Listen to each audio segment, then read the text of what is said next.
got married to my boyfriend of 7 years. Okay naman lahat. We get along well, my husband and I. Medyo mababaw lang yung mga gusto namin, but we were very happy until there was a time na talagang nagkaroon kami ng pagsubok sa aming marriage. At the peak of our financial life na talagang sobrang abundant, yung interest namin naging iba. Pati yung mga kaibigan namin naging iba. So we kinda started growing apart.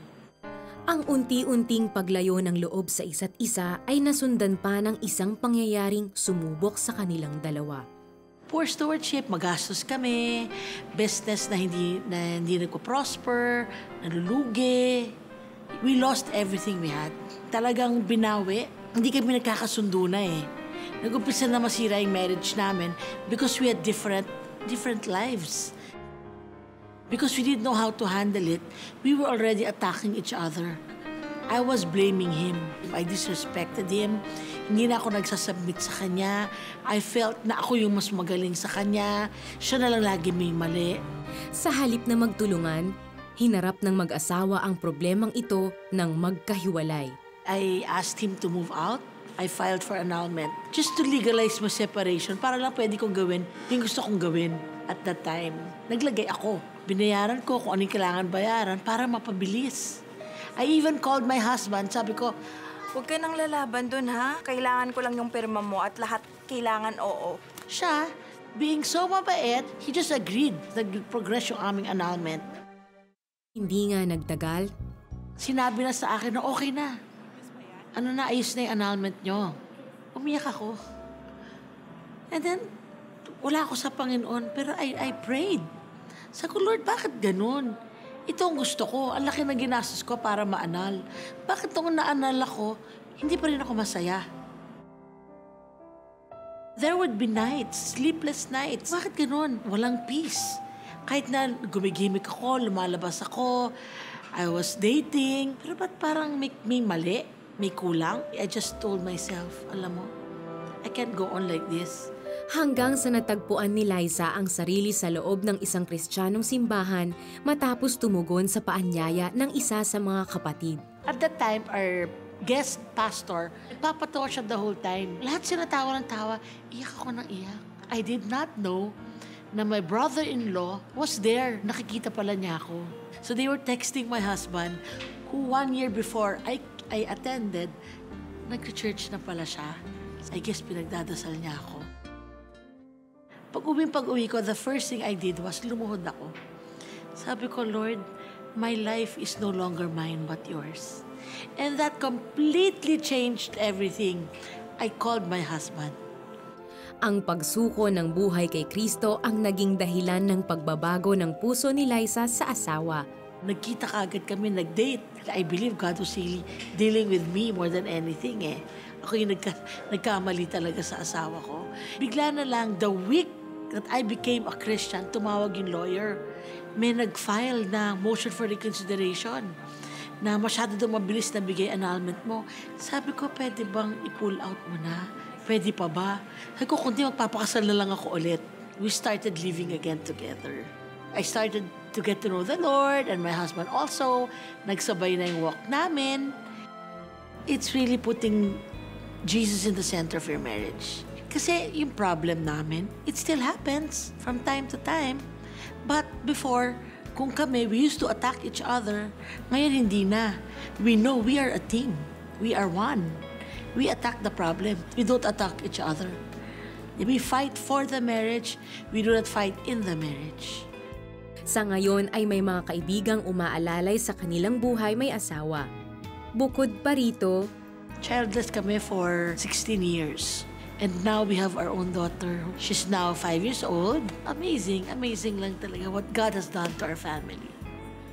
Alex, nakikita ko rito yung, di ba, there is a way that seems right to a man. No, it seemed right to Liza, di ba, na magpapaanal, yung ganon. But it led to death. Nawalan siya ng peace, nawalan siya ng, joy. And yung pala, hindi pala yun yung paraan ni Lord. Ibang way pala yun kay Lord. Alam mo, Felici, kahit gaano kaganda ang marriage, nakikita natin from the outside, kahit pa yung para fairy tale marriage na yan, no? Pag wala si God sa sentro ng marriage, it will fall apart. Kasi, yung human nature natin talaga, puro self eh.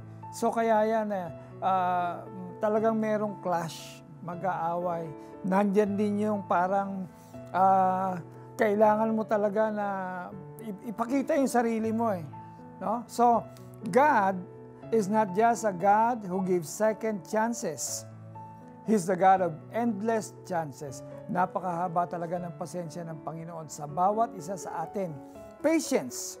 Yan ang isa sa mga karakter ng ating Ama sa Langit na mapanghahawakan natin. Sabi nga sa Psalms chapter 86 verse 15, "But you, O Lord, are a God merciful and gracious, slow to anger, and abounding in steadfast love and faithfulness." Yes, since God extends this grace to us, we are called to extend it to others. Tulad ng nangyari sa mag-asawang San Agustin, forgiveness ang susi para mabuo muli ang nasira nilang marriage. Maybe you're watching tonight and your marriage feels like it's under attack. Maybe you're wondering if there's any hope left for healing. Just like what happened with Liza and her husband, forgiveness might be the very key you need to rebuild what's been broken. Napakahirap magpatawad. Hindi basta-basta mag-release ng kapatawaran sa isang tao o sa mga taong nakapanakit o sumira ng buhay mo. Pero ito ang natutunan ko. Makakapagpatawad ka kung ikaw mismo ay nakaranas ng pagpapatawad mula sa Diyos. When you know how deeply you've been forgiven, it changes everything about how you can forgive others. Alam niyo po, akala ko na okay kami ni God. Pero may utang pala ako sa Kanya. Kumbaga yung aking mga kasalanan, it was something that a holy God could not have anything to do with. Separated pala kami ng Panginoon. Kinailangan ko ang Kanyang kapatawaran.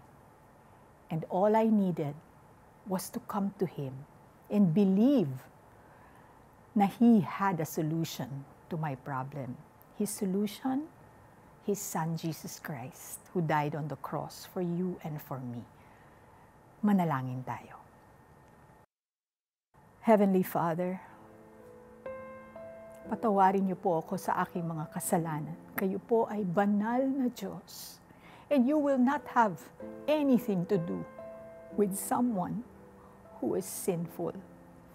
And so, Lord, I come to you and thank you that you made a way para ako'y manumbalik sa inyo. Binigay niyo ang inyong anak na si Jesus para mamatay sa krus, para bayaran ang lahat ng aking kasalanan. Lord, salamat sa inyong pagpapatawad. Lord, mula ngayon, tulungan ninyo ako. Be my Lord and be my Savior. Baguhin niyo ang aking puso. Heavenly Father, may mga taong nanakit sa akin. Kailangan ko ang tulong ninyo para makapagpatawad din. Lord, bigyan mo ako ng pag-uunawa sa lalim ng iyong pagpapatawad sa akin para ako rin ay matutong magpatawad. Thank you, Father, dahil mula ngayon, malaya na ako na mahalin ka at matutong mahalin ang mga nasa buhay ko. Thank you, Father. In Jesus' name we pray. Amen and amen. If you just prayed with us, please call our prayer center or chat with us on Facebook Messenger of the 700 Club Asia. If you're watching on YouTube, please type in the comment section, "Yes, tinanggap ko si Jesus." Kung gusto mong mag-grow sa newfound faith mo, mag-join ka na sa online Bible study. If you're watching this show on YouTube, i-type mo dyan sa comment section ang BSG para makasama ka sa aming online Bible study group. Pwede ring mag-chat ng BSG sa Facebook Messenger ng The 700 Club Asia para makontak kayo ng ating Prayer Center representative. Magbabalik ang The 700 Club Asia pagkatapos ng ilang paalala. Panginoong Jesus, tinatanggap ko po kayo na aking Panginoon at tagapagligtas. Sumabay ka ba sa panalangin upang tanggapin si Jesus? Narito ang CBN Asia Prayer Center para sa iyo 24/7 upang tulungan kang magsimula ng panibagong buhay na punong-puno ng pag-asa, kapayapaan at tagumpay. Just text YES, your name and location o mag-chat sa The 700 Club Asia Facebook Messenger.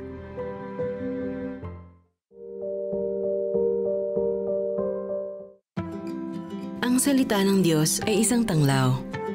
Liwanag sa dilim, gabay sa naliligaw. The best kung babasahin at ibabahagi mo araw-araw. Dahil ang ilaw ng mundo ay ang salita na namumuhay sa iyo. Panahon na upang maging tanglaw.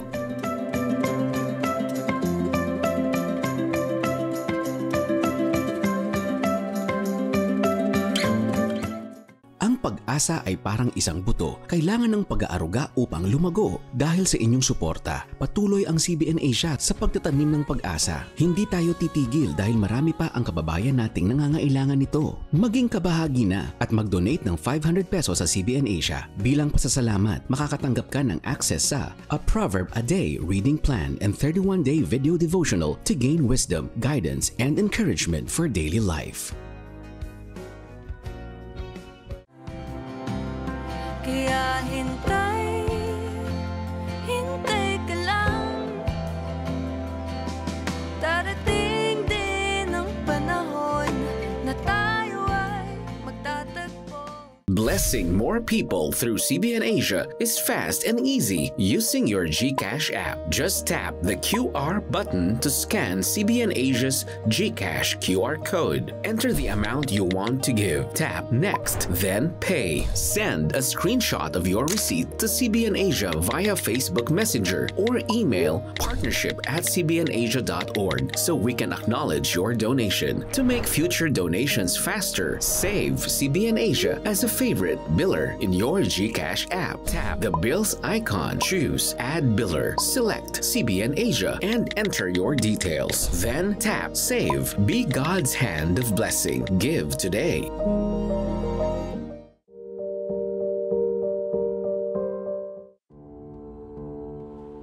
Bata ka, saan ka nagpunta? Ha? Kalituhan sa pag-ibig ng ama ang dulot ng malupit nitong pagdidisiplina kay Dayan at maging sa ibang kapatid.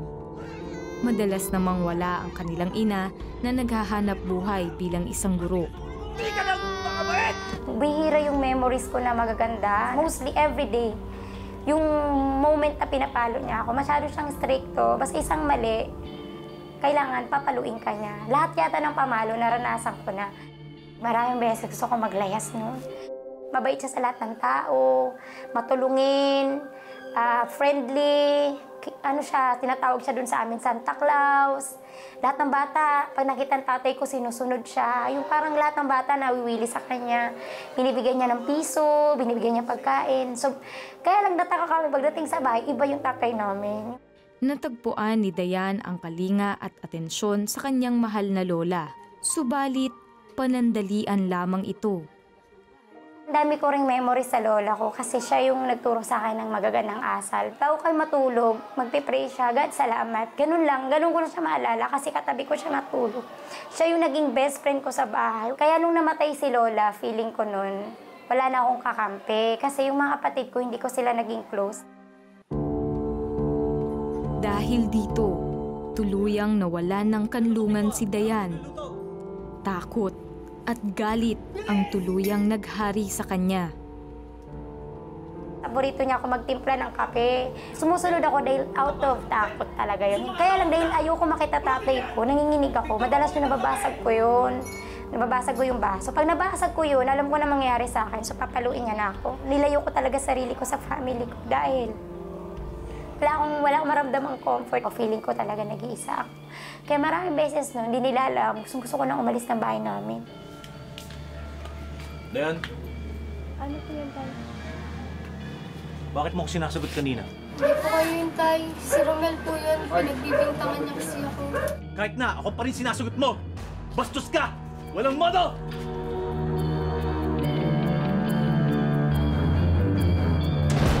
paulit-ulit na mga pangyayaring ito ang halos magtulak sa kanya na magrebelde. Ngunit bago man magtungo sa hindi magandang landas, narinig ni Dayan na may isang ama sa langit na nagmamahal sa kanya. Tapos isa-isa niya kami tinatanong kasi, kumusta ka? Kumusta ka nang lumalaki? Kumusta childhood mo? Naiyak na kagad ako. Childhood, ano ba sasabihin ko? Tapos yun, ako nang iyak hanggang nailabas ko sa kanya. Alam niyo po, hindi po masaya ang childhood ko. Napakalaki palang mundo para magkaroon ako ng bitterness. Napakalaki ng mundo, napakasarap mag-enjoy. Tapos ikukulang ko lang yung sarili ko sa ganun. Sabi ko, napakasarap mabuhay. So, ayoko ng ganito. So, nung nakilala ko si God, talaga personally dun sa camp, nailabas ko lahat ng mga sakit, mga nararamdaman ko. Nagbago yung perspective ko nun sa buhay. Unti-unti nagpo-process ako na kailangan i-open ko sarili ko sa parents ko. Kailangan hindi ako lalayo. Kailangan ako mismo gagawa ng paraan para ilapit ko yung sarili ko sa kanila. So, kasi hindi pa ako marunong ng mga words of affection. Pero nang inopen ko yung sarili ko, sabi ko, itry ko kaya. Sabihin ko yun. Nung una naasiwa ako, I miss you, I love you, ma. Parang, ha? Gubalasa. Pero nung unti-unti ko na siyang nasasabi, nasanay na ako, masarap pala sa pakiramdam na may minamahal ka. Sa paglipas ng maraming taon at mahabang pagpoproseso, narinig ni Dayan ang mga salitang noon pa ay hinihintay na sa ama. Sorry sa mga nakit na nagawa ko sa inyo. Sorry kung sinasaktan ko kayo ng pinapalo. Pinapubro ko kayo magalit sa akin. Hindi ko sinasadya yun. Mahal mo kayo mga anak ko. Our earthly father natin hindi perfect. Pero ang ating heavenly father ay perfect. Tapos, huwag niyong titingnan si God as katulad ng earthly father. Sa ngayon ay isa ng guro si Dayan at ginagamit ang naging karanasan upang magbigay ng pag-asa sa mga kabataan. Na-realize ko yung mission ko as a teacher that I could be able to touch other people's lives by sharing them my stories, by giving them inspiration, by motivating them to continue with their life, continue with their dreams, continue on achieving their dreams, and continue loving others. What I learned from my life is we are willing to forgive our parents, we're willing to love them unconditionally, we're willing to allow them to know more about us and learn so much about them. Malay mo may pinagdadaanan sila. Kung hindi man sila kayang maging malapit sa atin, tayo mag-open up sa kanila. Tayo ang mag-effort para makilala natin sila. Sabi nga, love begets love. Mararamdaman mo yung love pag ikaw mismo nagbigay ng love. So, minsan kasi mahirap ibigay yung love pag wala yung love ni God sa buhay natin. So, kung kayo madali magmahal dahil mayroong nag-uumapaw na pagmamahal galing kay Lord. Sabi ko, God, thank you so much kasi ikaw lahat. Ang mga pamilya natin, hindi lang personal relationships. Ito ang foundation ng ating lipunan. Kapag nasira ang mga pamilya, the whole community suffers. Kaya nga si Jesus Christ ay hindi lamang dumating para sa atin individually. He came to heal whole family lines para i-restore ang mga nasirang relasyon for generations. Yung redemptive story ni Lord ay napag-uusapan habang tayo ay nasa hapagkainan sa bawat family gathering sa lahat ng moments na importante sa atin. Tama ka dyan, Felici. At may magandang promise ang Diyos tungkol dito sa Malakay chapter 4 verse 6. He will turn the hearts of the parents to their children and the hearts of the children to their parents. Nakita natin ito sa kwento ni Dayan. The breakthrough in their family came through forgiveness. Una, ang forgiveness na natanggap niya mula sa Diyos. Tapos, yung forgiveness na binigay niya sa kanyang mga magulang. Napakaganda talaga kung paano ang forgiveness ni God na dumadaloy sa atin ay kayang magpagaling ng relasyong tila imposible ng maayos. Nabanggit ko kanina ang redemptive power ng Panginoon sa pamilya. Itong susunod nating kwento, naramdaman ng isang pamilya sa Zambales ang paglingap ng Diyos nang magtungo doon ang Operation Blessing. Kumakalam ang mga tiyan habang papasok sa paaralan. Ganito ang mga umaga ng 9 na taong gulang na si Princess at kanyang mga kapatid. Dahil dito, madalas ay hindi siya makapag-aral ng maayos. Pumapasok po ko araw-araw. Masakit po yung tiyan ko tapos kumukulo po. Parang nanghihina po. Matamlay po sila pag pumapasok kasi yung gusto po nilang kainin, hindi po nila makain kasi yung kung ilan lang po yung nahawakan namin pera, yun lang po yung pinagkakasya namin. Sa isang araw po, 400, hindi po. Sapat po yun sa isang araw. Upang makadagdag sa kinikita ng kanyang asawa, nagbebenta si Noveline ng mga pananim na kamote para maipangtustos kila Princess. Tinitinda po namin yun para po may maihain po kami. Nag-aalangan po kami na yun, sabi, matitinda kaya ito? Sabi namin ganun po kasi syempre. Pero mahawak na lang po kami sa Panginoon na nagtitiwala po kami na hindi niya kami pababayaan. Kaya yun. At tila sagot sa tiwala ni Noveline sa Panginoon ang pagdating ng Operation Blessing sa kanilang bayan sa Castillejos, Zambales. Sa loob ng 2 taon, naglungsad ang Operation Blessing ng feeding program sa paaralan nila Princess at ng kanyang mga kapatid. Binigyan din ng livelihood training at food cart ang mga nanay na tulad ni Noveline. Dito ay tulong-tulong sila sa paghahanap buhay. Dahil sa inyong walang sawang suporta, napalago nila Noveline ang food cart business at nagtayo din sila ng tindahang tapat na ngayoy pinagmumulan ng kanilang kita. Nagpapasalamat nga po kami kasi yung mga panalangin po namin na may gustong tumulong sa amin, yun po binigay po ni Lord yun para matugunan po yung pangangailangan ng mga bata. At nagpapasalamat po kami kasi nakabilang yung mga anak namin, sila yung napili na matulungan. Masayang-masaya po. Meron pong dumating na ubi po. Sabi nga ng ating national hero na si Dr. Jose Rizal, ang kabataan, ang pag-asa ng bayan. Paano mangyayari yon kung gutom o undernourished ang ating mga mag-aaral? Mabuti na lang may Operation Blessing na siyang humanitarian arm ng CBN Asia. Handa itong tumulong para mabigyan ng wastong nutrisyon ang ating mga kabataan. Hindi lang si Princess at mga kapatid niya ang nakatanggap ng blessing. Pati ang kanilang nanay na si Noveline ay nabigyan din ng kabuhayan para matiyak na masustain ang nutrition at kalusugan ng mga bata. Patunay lang na hindi nasasayang ang tulong na binibigay ninyo sa CBN Asia.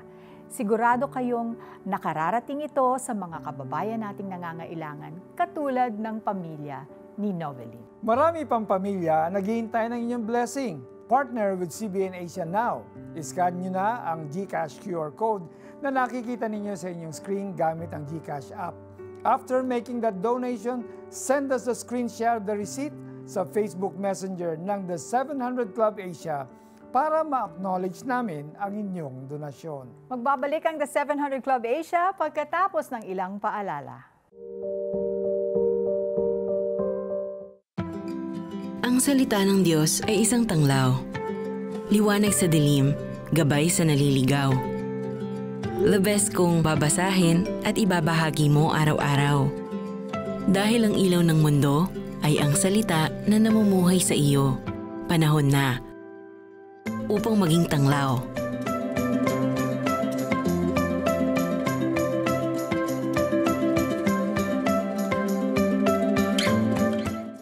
Pag-asa ay parang isang buto, kailangan ng pag-aaruga upang lumago. Dahil sa inyong suporta, patuloy ang CBN Asia sa pagtatanim ng pag-asa. Hindi tayo titigil dahil marami pa ang kababayan nating nangangailangan nito. Maging kabahagi na at mag-donate ng 500 pesos sa CBN Asia. Bilang pasasalamat, makakatanggap ka ng access sa A Proverb a Day reading plan and 31-day video devotional to gain wisdom, guidance, and encouragement for daily life.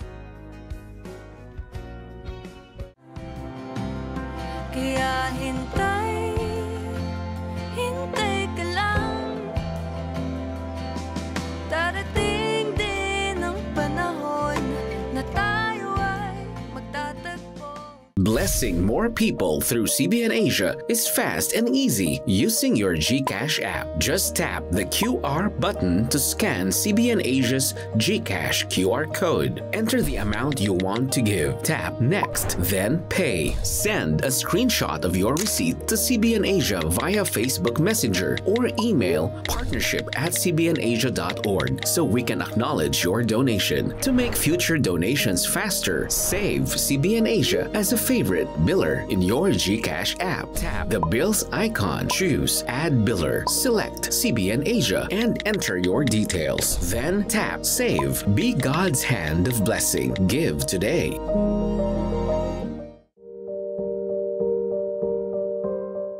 Alam niyo ba na ang isa sa mga last words ni Jesus sa cross, He said, "It is finished."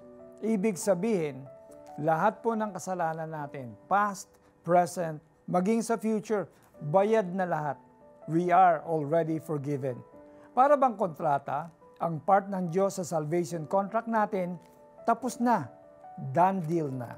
At kailan tayo naging parte ng contract na yan? When we accepted God's offer of forgiveness and salvation. Nang tanggapin natin si Jesus as our Lord and Savior. Para bang nag-sign tayo ng contract.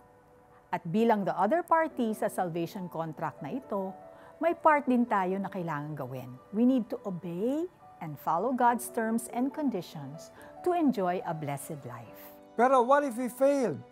What if hindi natin nagawa ang part natin sa contract? Madidimanda ba tayo for breach of contract? No! The good news is, may provision sa contract na nagsasabing, if we confess our sins, God is faithful and just to forgive us of our sins. 1 John 1:9. God is just. Hindi niya tinotolerate ang sin. Pero kung truly repentant tayo, if we are truly sorry for what we did, at humingi ng forgiveness and completely turn away from that sin, God is merciful. He will forgive us and give us another chance. Alam nyo, possible namang mamuhay ng happy, prosperous at peaceful. The key, maintain a guilt-free lifestyle. Sabi nga sa Proverbs 28:13, you will never succeed in life if you try to hide your sins. Confess them and give them up, then God will show mercy to you. Confession plus repentance equals God's mercy. Pero ang pinakamahalaga po sa lahat, go and sin no more. That's the formula for a truly blessed life. If you'd like to see more inspiring stories, consider supporting CBN Asia. You can call the number on your screen or scan the QR code or send us a message on the Facebook Messenger of the 700 Club Asia to know more about how you can partner with CBN Asia. May God bless you and keep you. May He make His face shine upon you and give you peace. God bless you more and more. See you next time. Ngayong Huwebes. Dahil sa pakikiapid ng ama, nawasak ang pamilya ni Jen. Mabuo pa kaya? Bumaba ang tingin ni Von sa mga kababaihan nang maghiwalay ang kanyang mga magulang. Magbago pa kaya ang pananaw niyang ito? Lumaki si Grace sa pamilyang nangangalakal ng basura. May pag-asa pa kaya siyang magkaroon ng maginhawang buhay? Alamin dito lang sa The 700 Club Asia. Huwebes, alas 12 ng gabi sa GMA.